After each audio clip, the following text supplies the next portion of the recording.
Bagyong Christine, bahagyang bumagal ang pagkilos, inaasahang lalakas at maging severe tropical storm anumang oras ngayong araw, mga makakapal na call upon na babawasan nasa bahagi ng Bicol Region.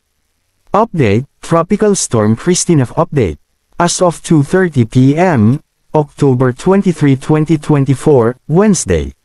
Location of center, 1 p.m., 155 km east of Casiguran, Aurora, 16.1 degrees north, 123.6 degrees east. 10 mean sustained winds, Pagasa, 85 km per hour near the center. 10 mean gust inus, Pagasa, up to 105 km per hour. Movement, northwestward at 10 km per hour. Central pressure, 985 hectopascals. Tropical cyclone wind signal number 2, 62 hanggang 88 km per hour winds expected. Ilocos Norte, Ilocos Sur, La Union, Pangasinan, Apayao, Abra, Kalinga, Mountain Province, Ifugao, Benguet, Cagayan including Babuyan Islands, Isabela, Quirino, Nueva Vizcaya, Aurora, Nueva Ecija, Bulacan, Tarlac, Pampanga, Zambales, Bataan, Metro Manila, Cavite, Laguna, Rizal, Quezon including Polillo Islands, Camarines Norte, Camarines Sur, Catanduanes, Albay, northeastern portion of Sorsogon, Prieto Diaz, City of Sorsogon. Tropical cyclone wind signal number 1, 39 hanggang 61 km per hour winds expected. Batanes, Batangas, Occidental Mindoro including Lubang Islands, Oriental Mindoro, Marinduque, Romblon, Calamian Islands, rest of Sorsogon, Masbate including Ticao and various islands, Aklan, Capiz, Antique including Caluya Islands, Iloilo, Guimaras, northern portion of Negros Occidental, Pontevedra, La Castellana, Moises Padilla, Bagu City, La Carlota City, Valladolid, Pulupandan, Bacolod City, San Enrique, Murcia, Silay City, City of Talisay, Enrique B. Magalona, Manapla, City of Victorias, Cadiz City, Sagay City, City of Escalante, Toboso, Calatrava, Salvador Benedicto, San Carlos City. Northern portion of Negros Oriental, Valle Hermoso, Canlaon City, City of Gihulngan.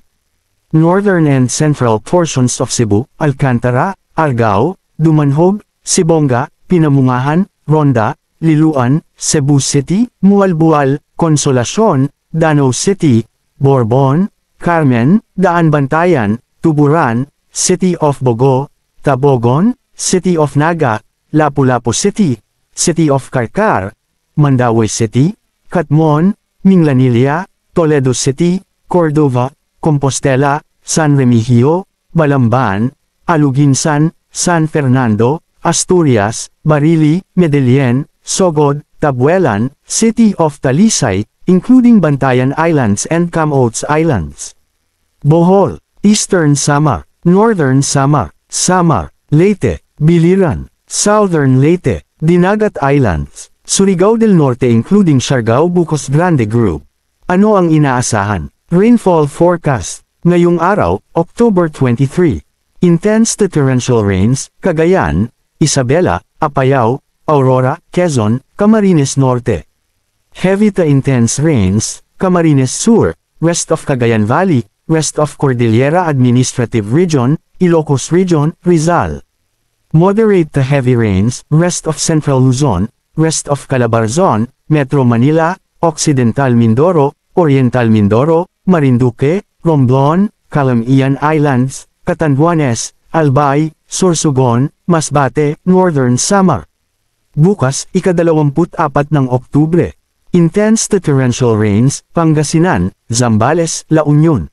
Heavy to intense rains, rest of Ilocos Region, Cordillera Administrative Region, Bataan. Moderate to heavy rains, Tarlac, Pampanga, Nueva Ecija, Bulacan, Metro Manila, Cavite, Batangas, Occidental Mindoro. Biyernes, ika-25 ng Oktubre. Moderate to heavy rains, Pangasinan, Zambales, La Union. Bukod pa dito, asahan ang maulap hanggang sa maulan na kalangitan sa halos buong bansa ngayong araw dulot ng malawak na rain bands o call upon ng Bagyong Christine. Malakas na hangin. Bukod sa mga lugar na isinailalim sa Wind Signal No. 1 ay inaasahan din ang malakas na hangin sa mga nabanggit na lugar dahil sa wind flow na patungo sa Bagyong Christine at ng northeasterly surface wind flow. Ngayong araw, ika-23 ng Oktubre, Mimaropa, Visayas, Mindanao. Bukas, ika-24 ng Oktubre, Mimaropa, Bicol Region, Visayas, Basilan, Sulu, Tawi-Tawi, Zamboanga del Norte, Lanao del Sur, Northern Mindanao, Dinagat Islands, Surigao del Norte, Davao del Sur, Davao Oriental. Biyernes, ika-25 ng Oktubre, Mimaropa, Bicol Region, Western Visayas, Negros Occidental, Zamboanga del Norte, Basilan, Sulu, Tawi-Tawi. Ang pinakamataas na Tropical Cyclone Wind Signals, TCWS, na itataas ng pag-asa sa bagyong ito ay nananatiling nasa signal No. 3. Storm Surge ODALUYONG. Moderate to significant risk katumbas Ilocos Norte, Ilocos Sur, La Union, Pangasinan, Cagayan, Isabela, Zambales, Aurora, Quezon. Mga pag-alon. Mataas na alon, 6.0 hanggang 8.0 metro ang taas, Cagayan Valley, Ilocos Region, Zambales, Aurora, Polillo Islands, Camarines Norte, Northern and Eastern Catanduanes, Northern Camarines Sur, Western Bataan. NAPAKAALON na karagatan, 5.0 metro ang taas, Batangas, Lubang Islands, Western Cavite, Occidental Mindoro, Calamian Islands, Eastern Camarines Sur, Albay, Sorsogon, Northern and Eastern Northern Samar. Maalon na karagatan, 3.0 hanggang 4.0 metro ang taas, rest of Luzon and Visayas, Dinagat Islands, Camiguin, Zamboanga del Norte, Northern and Western Surigao del Norte.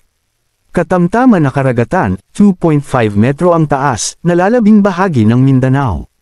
Lakas ni Bagyong Christine at paggalaw nito. Inaasahang gagalaw sa direksyon na northwestward ang Bagyong Christine sa mga susunod na 12 oras bago ito gagalaw sa direksyon na westward hanggang sa susunod na araw. Inaasahan itong maglandfall sa Isabela ngayong gabi o bukas ng madaling araw at daanan nito ang bulubunduking bahagi ng Northern Luzon hanggang sa mapunta ito sa katubigan-kanluran ng Ilocos Region bukas ng umaga. Inaasahan itong lalabas sa Philippine Area of Responsibility ngayong Biyernes, ika-25 ng Oktubre. Inaasahang lalakas at maging severe tropical storm ang Bagyong Christine bago ito maglandfall. May posibilidad din ito mang bahagyang hamina habang dadaan ito sa kalupaan ng Northern Luzon at lalakas muli sa West Philippine Sea. Pinapayuhan ang lahat ng mga residente sa mga lugar na maaapektuhan na maghanda, mag-ingat sa posibleng na pagbaha at pagguho ng lupa at mag-antebay sa mga susunod na updates.